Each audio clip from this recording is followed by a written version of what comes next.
kita Yesus Kristus. Apa kabar saudara? Saya luar biasa. Dahsyat. Semangat.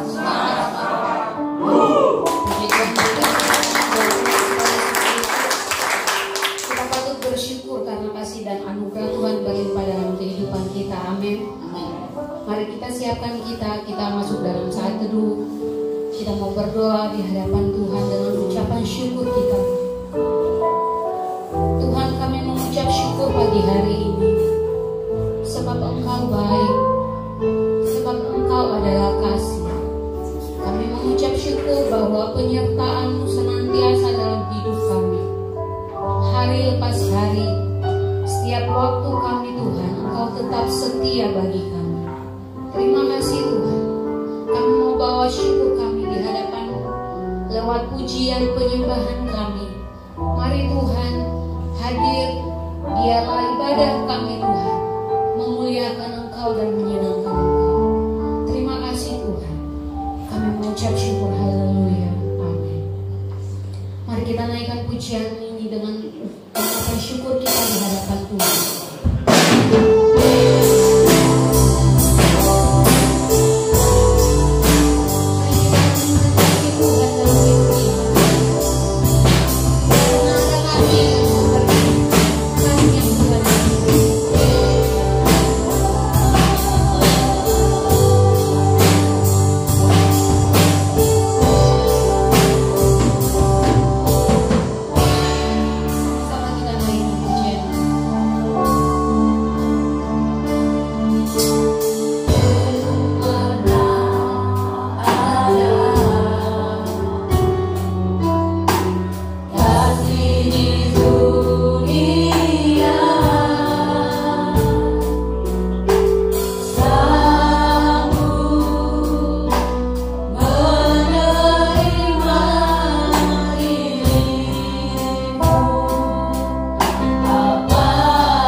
kami di hadapan.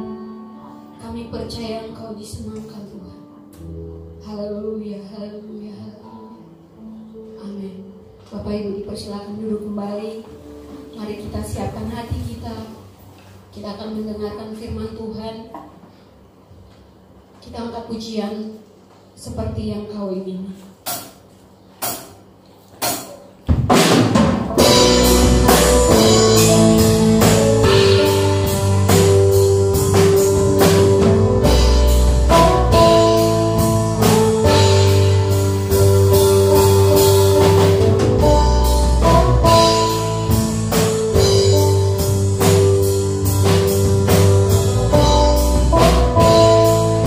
Sama-sama kita berikan pujian di tengah-tengah syukur.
itulah kerinduan hati kami masing-masing.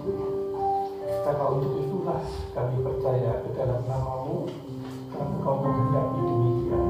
Kami bersyukur, berterima kasih, Engkau demikian rindu berhubungan intim dengan kami anak-anak-Mu, dan kami pun menyambut kerinduan-Mu melalui firman-Mu pagi hari ini ya Tuhan.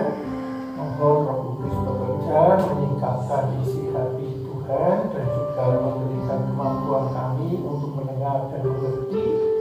Sebab tanpa pengertian dan pembukaan dari Engkau, kami tidak mungkin bisa mengerti apa yang Kau kehendaki ya Tuhan. Terima kasih Bapa, dalam nama Yesus Kristus, kami siap membuka hati kami untuk menerima firman-Mu. Yang siap katakan amin. Ya, adanya COVID ini ya besar kita ya, anak-anak muda dukung ya, yang mudah-mudahan di ini ya, karena ada yang masih gundah sakit punya dengan COVID, atau karena ya macam-macam hal, mungkin ekonominya menurun dan sebagainya. Ya, tapi hari ini kita belajar bagaimana supaya kita benar-benar kuat dalam Tuhan. Ini bukan kuat yang menggebu-gebu dipacu untuk ke situ, bukan. Ini nanti hubungannya adalah dengan Tuhan, ya, bukan seperti cara kejiwaan ya, psikologi dunia kan harus semangat, harus ini ya. Kita ini sebagai anak Tuhan, kuncinya sebetulnya ini hubungan yang benar dengan Yesus, ya, hubungan yang benar dulu dengan Tuhan.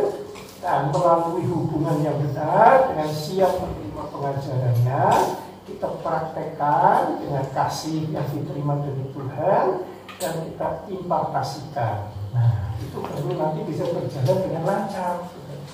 Tetapi kalau kita mempelajari firman atau mendengar firman, ya, fokusnya adalah baca dipraktekkan, itu nggak bisa, saudara. Ya, karena ini bukan buku Taurat. Saudara, ya, ini adalah hubungan kasih, saudara. Jadi saya sering sekali mendengarkan ya orang bersiari ke rumah, salah kamu Kristennya, ya, harusnya kontak dulu dengan Tuhan. Ya, kamu sudah kasih, kita terima kasihnya, saling berhubungan, tapi masalah ketangkapan praktek ini adalah sesuatu yang otomatis keluar sendiri, saudara. Dan damai sejahteranya, sukacitanya, walaupun ada masalah, walaupun nyatanya COVID tidak berhenti, tetapi dalam hati tetap ada damai sejahtera yang di luar akal manusia. Ini kedahsyatan Tuhan kita, kekristenan ada yang di sini. Tapi kalau kita langsung ya, lalu Tuhan hebat, Tuhan dahsyat, mujizat, menyembuhkan, melindungi, ya benar saudara. Tapi kalau kita nggak hubungan dulu dengan Tuhan kita, hubungan yang benar, maka kita mau mungkin kesana situ. Memang waktu nggak ngalami masalah, oh semangat, wah Tuhan baik melindungi saya, terlepas dari masalah ekonomi, masalah sakit penyakit, dilindungi dari COVID. Tapi kalau sekali kita mungkin sesuatu waktu kena masalah, kita akan goyah, jatuh. Tuhannya di mana? Kenapa enggak melindungi saya? Kenapa kok usaha saya sekarang sepi? Bingung bayar utang dan sebagainya. Tuhannya tidak baik. Tuhannya di mana? Katanya berjanji. Ternyata bukan salah Tuhan, tetapi salah kita menangkapnya. Ya. Mungkin pengobahnya benar, tapi menangkapnya salah. Nah, ini seperti orang jual asuransi, ya, bisa terjadi dia benar, kita terimanya salah, atau dia memang jualnya salah, kita belinya juga salah. Jadi waktu ada klaim, ada ribut. Nah, ini persis seperti itu kira-kira seperti itu. Ya, jadi setelah saya pelajari, belakangan ini saya malah jarang baca firman. Kurang lebih sebulan ini, isinya merenung, saudara. Waduh, kebaikan Tuhan. Penyingkapan pribadi dan saudara. Ya, dulu saya suka sekali baca 20 tahun lebih, sampai rusak ini bukunya apa. Belakangan ini tanya istri saya, pemenang ini Tuhan harusnya minta saya lebih dekat dengan Engkau. Ini dahsyat Tuhan, ya.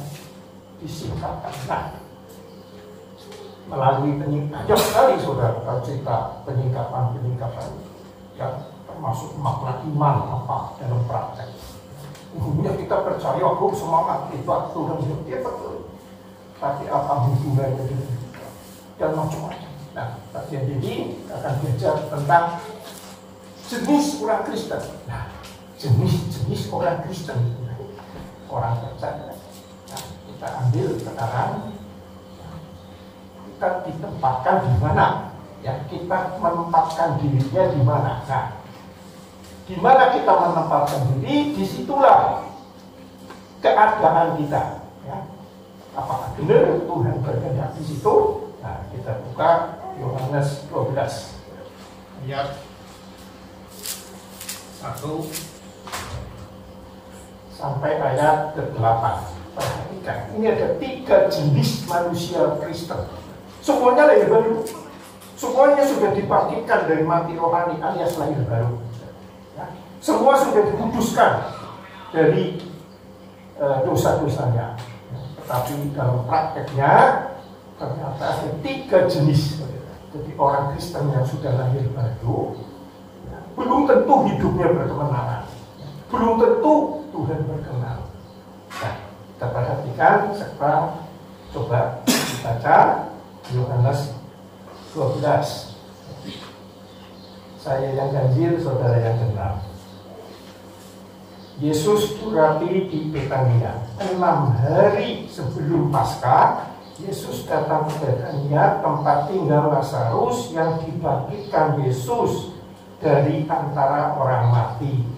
Di situ dia datang perjamuan untuk dia dan Marta melayani.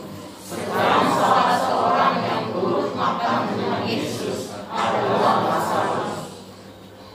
Maka Maria mengambil setengah kapi minyak narwastu murni yang mahal harganya, lalu meminyaki kaki Yesus dan menyekalnya dengan rambutnya, dan bau minyak semerbak di seluruh rumah itu.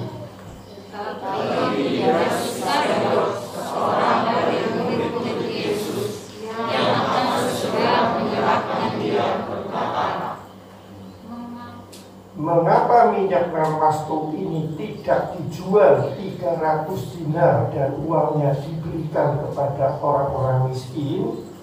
Hal itu dikatakannya bukan karena dia memperhatikan nasib orang miskin, melainkan karena ia adalah seorang pencuri. Ia sering mengambil uang yang disimpan dalam tas yang dipegangnya. Maka kata Yesus, biarkanlah dia melakukan hal ini mengingat hari penguburanku. Karena orang-orang miskin selalu ada pada kamu, tetapi aku tidak akan selalu ada padamu. Nah, ini cerita ini ada Lazarus, ada Marta, ada Maria, ada Yudas Iskariot, dan kalau dibaca di Matius itu ada yang namanya Simon mantan si kusta, yang sembuh dari sakit kusta. Jadi di sini disebutkan bahwa Lazarus dibangkitkan dari orang mati. Dengan kata lain, dia adalah orang yang telah lahir baru dan telah di rumah daripada Simon, yang mantan si kusta itu. Nah, itu melambangkan akan berbicara tentang orang yang telah lahir baru, dosanya telah ampuni, dia telah si Simonino itu telah sembuh dari sakit kustanya, berarti dosanya telah diampuni, ya telah diberesi oleh Tuhan. Dan sebagai Lazarus dia telah bangkit dari kematian, rohaninya telah bangkit. Nah, di sini di rumah ini terjadi pesta. Di situ ada 3 orang, ini lakonnya ada 3. Ini lambang kekristenan anak-anak Tuhan. Pertama ada Marta, kedua ada Maria, ketiga ada Yudas Iskariot. Nah, ini 3 jenis ini. Saudara mau yang di mana? Masing-masing bertanya. menentukan sekali, ya. Menentukan kita akan sampai di mana kekristenannya. Perhatikan, yang pertama adalah Yudas Iskariot. Nah, ini melambangkan bahwa ini orang Kristen yang fokus hatinya masih ke duniawi, ya, masih ke hal-hal dunia. Ya. Jadi, nah ini banyak sekali. Yang penting orang praktek firman, pulang rumah bagi-bagi beras, bagi-bagi makanan. Nggak salah, saudara. Ya. Jadi selalu fisik yang diperhatikan. Dan selalu uang yang menjadi fokus. Dan kalau orang seperti ini, ujung-ujungnya ini mencuri Tuhan, kemuliaan Tuhan, maupun mencuri uang Tuhan. Tidak akan jujur. Karena dia Kristennya fokusnya Tuhan untuk hal materi, termasuk di sini malah mencuri. Aku diberkati, makin kaya, semakin kaya, wah luar biasa dan sebagainya seperti itu. Ya, kalau fokusnya ke situ, nggak mungkin orang itu jujur dia dengan Tuhan. Nggak mungkin, karena dia fokusnya ke arah mamon. Nah kalau ke arah mamon nggak mungkin, karena mamon itu adalah tidak jujur. Hanya kalau hati kita sampai ke mamon, menyembah mamon, fokusnya ke mamon, otomatis kejujuran di hadapan Tuhan itu udah jadi. Ya. Sewaktu-waktu bisa jujur, tetapi nanti urusan uang menjadi tidak jujur, saudara. Nah, ini banyak sekali. Maka perhatikan saudara, ya. Silakan saudara dengar firman, ya, di YouTube dimanapun. Perhatikan, jangan mau fokusnya diarahkan ke kesuksesan dunia. Kalau sampai kesuksesan dunia pasti kita akan hancur, ya, pasti. Ini perhatikan dengan baik. Ini yang banyak sekali, ya. Termasuk saya dulu, wah senangnya hal-hal yang berkat. Ya. Padahal yang namanya berkat itu adalah sarana. Ya, kalau kita kurang, bagaimana kita menghadapi persandaran kepada Tuhan. Dan kalau kita melimpah, bagaimana kita memakai uang itu untuk kemuliaan Tuhan. Sebetulnya itu aja, ya, bukan tujuannya untuk dikumpulkan. Karena di dalam Injil ini nggak ada. Waktu Yesus minta dia, murid-muridnya minta diajar oleh Tuhan. Tuhan, ajar kami berdoa. Matius 6 ayat 10 disebutkan demikian, Bapa kami yang di surga, dikuduskanlah namamu, datanglah kerajaanmu di bumi seperti di surga. Berilah kami makanan hari ini secukupnya. Ada min? Secukupnya. Jadi bukan melimpah, silakan melimpah, tapi hati kita harus punya pemikiran persandaran terus kepada Tuhan. Bukan berarti nggak boleh banyak uang, ya saudara. Tapi fokusnya harus kepada Tuhan. Kedua, di Ibrani 13 ayat 5 disebutkan, ya, cukupkanlah dirimu dengan apa yang ada padamu. Karena aku sekali-kali tidak akan membiarkan engkau, dan sekali-kali tidak akan meninggalkan engkau. Jadi fokusnya ini bukan ke materinya, tetapi ke keberadaan Tuhan yang benar-benar ada di dalam kita, yang tidak mungkin meninggalkan kita dan pasti akan mencukupkan kita. Dan beberapa ayat yang lain, contohnya 1 Timotius 6 di sekitar ayat 8, 9, 10 sampai ke bawah disebutkan, ya, janganlah sampai ibadahmu ini dikira untuk keuntungan materi. Ya. Memang ibadah kalau disertai rasa cukup itu memberi berkat yang luar biasa. Tapi kalau tujuannya ke arah berkat materi, kamu itu salah. Termasuk ingin cepat kaya, kamu akan jatuh berbagai dosa. Jadi uangnya nggak salah, tetapi hati kita yang salah. Ini dilanggarkan oleh Yudas Iskariot. Menggunakan Tuhan untuk mencari kekayaan, ya, menggunakan iman, ya, mempercayai kepada Tuhan untuk mengumpulkan harta dunia. Nah ini, kalau seperti ini, ya ada COVID begini, kolong, saudara, ya, kolong, semua terdampak, saudara, berdampak. berdampak kepada ekonomi umat. Jadi itu yang pertama, ya, jangan seperti Yudas Iskariot. Memang bukan nyuri dalam arti dipetik diambil itu, bukan. Ini nyuri dalam arti kemuliaan Tuhan sebetulnya bukan untuk itu, tapi dipakai untuk digunakan seperti itu. Ya. Jadi kekristenan yang seharusnya fokusnya ke rohani, ke surgawi, ya, di dunia adalah latihan, ya, kesempatan untuk praktek firman, kesempatan untuk dekat Tuhan, tapi diubah, ya, fokusnya ke arah mengejar materi. Nah, ini nomor satu.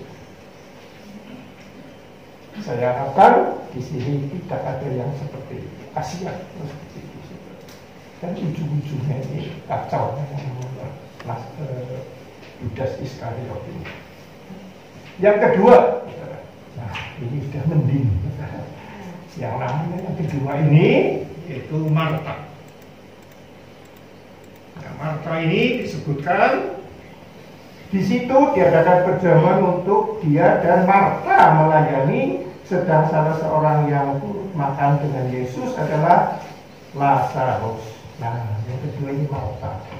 Jadi Marta ini adalah orang Kristen yang belum mempelajari itu, belum menerima pelajaran Tuhan, langsung semangat pelayanan. Wah, semangat. Nah, ini pelayanan termasuk saya khotbah di sini. Ya saudara, kita bukan mengecilkan pelayanan saudara, aku siapapun itu, ya semangat. Tetapi semangat kebaginannya aja. Oh ya, Tuhan baik, saya berangkat, ya, dan seterusnya, dan seterusnya. Orang ini gampang kecewa, saudara. Ya. Buktinya di Lukas 10 ayat 39, ya, 10:38 sampai 42 disebutkan, Marta, Marta, ya, engkau menyusahkan dirimu dengan berbagai pekerjaan. Ya. Padahal baik kan, Tuhan datang, Marta sibuk melayani, mungkin memberi makan, memberi minum, dan sebagainya. Tetapi bukan itu begitu. Dan kebanyakan kita seperti itu. Kalau serius ingin dekat Tuhan, pelayanan di gereja bukan seperti itu, saudara. Benar ini saya bisa ngomong begini, benar ini.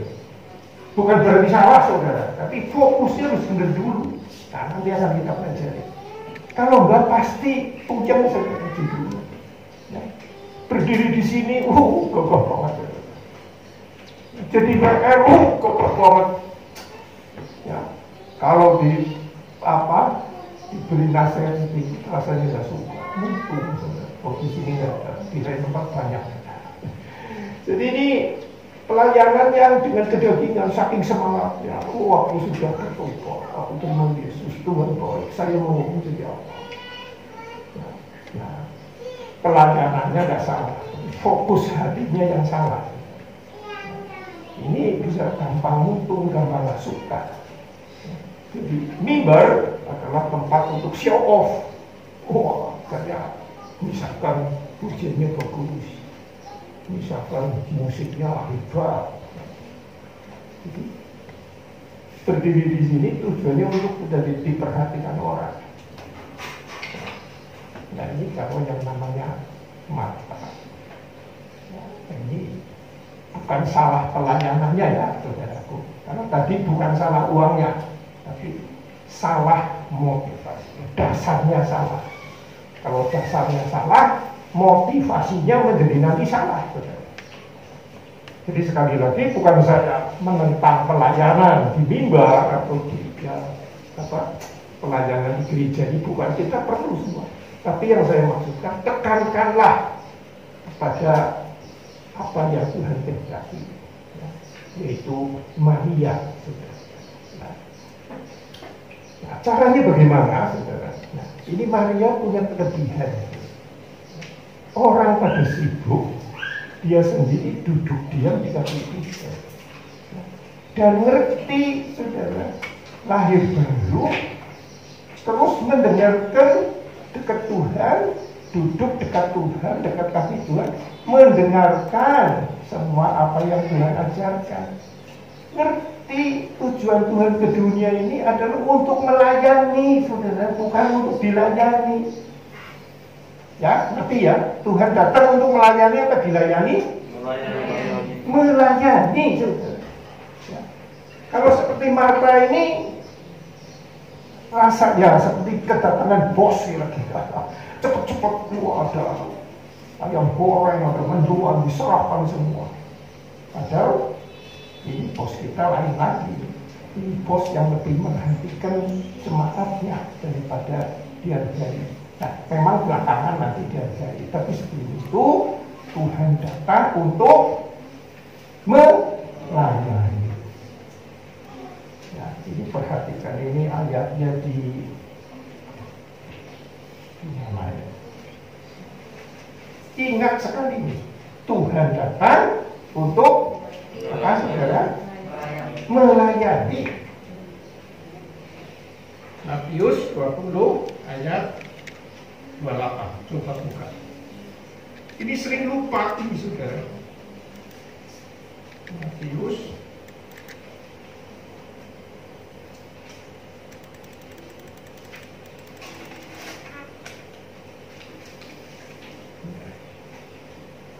Matius 20 ayat 28.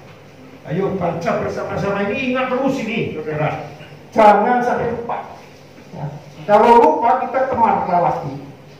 Lebih konyolnya lagi ke Yudas Iskariot. Ya. Lepas dari ini kembali lagi ke dunia. Ya. Yo baca. 2, 3. Sama seperti anak manusia datang bukan untuk dilayani, melainkan untuk melayani dan untuk menjadi tebusan bagi banyak orang. Ya, kalau ini yang belakang untuk memberikan nyawanya menjadi tebusan bagi banyak orang, kita semua amin. Betul? Mati dengan dosa ini, bangkit hari ketiga, sekarang ada di dalam kita menebus dosa kita. Amin semua kan? Ini mantap sekali, kekristenan memang ini kunci diri. Tapi yang di atas itu datang bukan untuk dilayani, tetapi untuk melayani. Yang melayani kita lewat apa? Lewat firman-Nya, saudara. Ya. Lewat firman, didengerin, diperhatikan, dihayati, digayung, dinikmati, diajak ngomong, ya. Jadi nanti ngerti kehendak Tuhan apa. Seperti Maria, ya.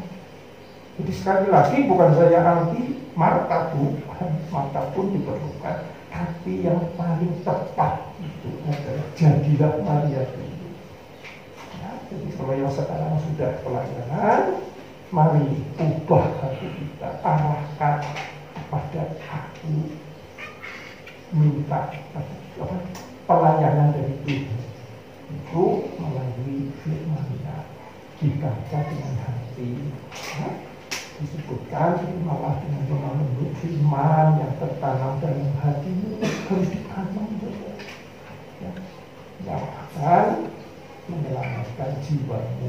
Namun jiwa sudah diselamatkan, rohnya sudah diselamatkan, jiwanya diselamatkan lewat menerima pelayanan firman, ya.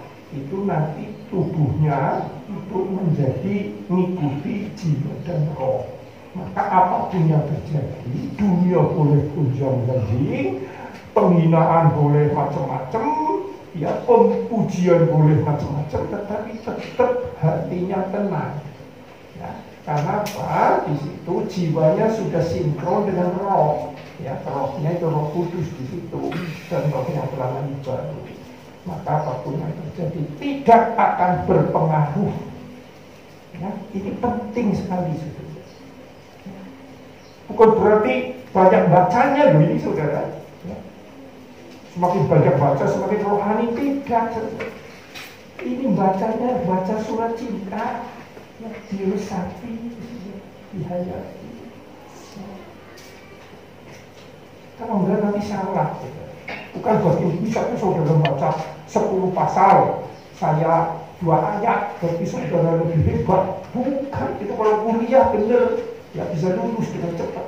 Tetapi dalam praktek saya ini justru penghayatan firman ini dinikmati. Lah nanti orang sudah kumpul semua, sudah ngerti garis besarnya Tuhan maunya ini, tinggal menikmati persekutuan pribadinya. Ya. Kemanapun pergi, dimanapun keadaannya, baik secara dunia susah, ya, secara dunia dihina, dikucilkan, macam-macam, atau dipuji, tetap tenang. Karena di sini terus bicaranya dengan Tuhan. Ya. Siap, saudara? Apakah ada godaan? Oh ada, tetap selama kita di dunia ini godaan banyak. Karena di dunia ini dalam kuasa si iblis, sistem dunia ini tetap ada. Tetapi kita tetap tenang di dalam Tuhan. Wah, luar biasa sekali. Saya rindu, benar saudara. Ya, rindu. Apa yang saya alami ini, saudara semua bisa nikmati. Dahsyat. Ya. Nah, luar biasa. Jadi jangan fokusnya ke arah hal-hal dunia dan ke arah hal-hal semangat jiwa itu. Belajar dengan Maria. Maka Maria setelah mempelajari itu, menerima firman itu, lalu kemudian dia memecahkan buli-buli yang demikian mahal harganya. Itu dulu, zaman dulu, itu buli-buli narwastu itu adalah, kalau sekarang ya tabungan seorang gadis dari kecil, ya setetes demi setetes, ya tergantung orang tua ya kan yang enggak. Nah, nanti suatu saat dapat satu buli-buli, lah ini buli-bulinya bisa besar bisa kecil, ini nanti semakin besar semakin dihargai oleh pihak pria, apa namanya, pesane, apa mertuanya. Ya, misalnya segini, ya kalau sekarang mungkin bawa emas, mungkin gitu, perhiasannya banyak makin dihargai orang tua sana. Nah, sampai dipecahkan untuk Tuhan. Inilah apa? Kalau memang kita sudah terbiasa menikmati pengajaran dari Tuhan, pelayanan dari firman, maka hal penyerahan adalah hal yang menjadi otomatis berjalan sendiri. Jadi Roma 12 ayat 1 harus dimulai dari itu. Roma itu apa? Serahkanlah hidupmu, tubuhmu sebagai persembahan hidup, itulah ibadahmu yang sejati. Harus didasari dengan menerima pengajaran, menerima pelayanan dari Tuhan. Sampai di sini penuh, baru penyerahannya enteng, saudara. Kalau enggak jangan harap. Penyerahannya ya waktu baik-baik saja bisa menyerah, saudara. Tetapi ada masalah, muncullah itu dagingnya, Tuhannya di mana ini. Nah, inilah saudaraku yang perlu diperhatikan, ya. Di situ malah jadi terakhir si Maria dipuji oleh Tuhan. Ya. Kemanapun engkau memberitakan Injil, langkah Maria mencurahkan minyak narwastu, ya, ke tubuhnya Tuhan harus diberitakan. Ya. Yang ini pemberitaan ini yang paling penting. Kalau di luar masalah Tuhan Yesus mati di kayu salib dan bangkit, yang terpenting kedua adalah langkah Maria, mau diajar Tuhan, mengerti kehendak Tuhan. Oh ini mau mati, nah saya cepat-cepat menyerahkan minyaknya. Harga dirinya dihancurkan semua, diserahkan kepada Tuhan. Jadi dia merit nantinya menikah nggak bawa apa-apa, dihina saudara. Nah, ini. Ya, jadi ingat ada 3 orang jenis Kristen, ya, seperti Yudas, materisentris, kedua seperti Marta, jiwanya yang belum bertobat, yang sudah sudah bertobat, jiwanya belum diubahkan, tapi sudah pelayanan semangat. Nah ini semangat kalau sebagai hamba Tuhan tenang, waduh, rasanya semua menjadi dewasa, padahal belum tentu. Yang dewasa ini yang Maria. Ya, itulah yang bisa saya bagikan. Ya, kalau sudah mengerti ini, tangkap ini, wah. Luar biasa saudara Tuhan. Tuhan yang tidak bisa dibayar dengan uang, tidak bisa dengan disetarakan dengan apapun. Tanya istri saya. Aduh, dasar. Ya, luar biasa. Dalam kesendirian, kita nikmati Tuhan, tenang, enak kok. Ya, tidak ada yang bisa melawan Tuhan kita. Ya, Tuhan Yesus. Kalau kita menangkap dan mempraktekannya dengan benar. Amin. Ya. Bersyukur, berterima kasih Pak Edi ya. Sepanjang hari, setiap saat, setiap waktu, setiap detik, syukur dan terima kasih. Itulah yang kami lakukan dalam tahunnya Tuhan. Untuk itu Tuhan, untuk pagi hari ini kami juga bersyukur, terima kasih ya untuk pelajaran-Mu kepada kami semua melalui firman-Mu hari ini ya Tuhan. Terima kasih untuk Tuhan menyatakan untuk persekutuan pagi ini menyatakan Tuhan masing-masing.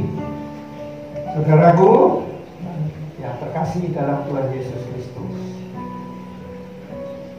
marilah kita pulang dengan membawa berkat kasih yang melimpah, kasih yang kekal dari Bapa Surgawi kita, dan pulang dengan membawa itu, menerima dan membawa, menikmati kasih, berkat kasih tersebut, dan pulanglah dengan membawa dan menikmati kasih itu. Saudaraku, sekali lagi pulanglah dengan membawa kasih yang kekal dari Bapa Surgawi dengan ucapan syukur dan berterima kasih.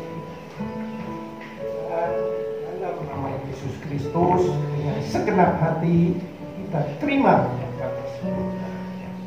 Yang percaya katakan amin.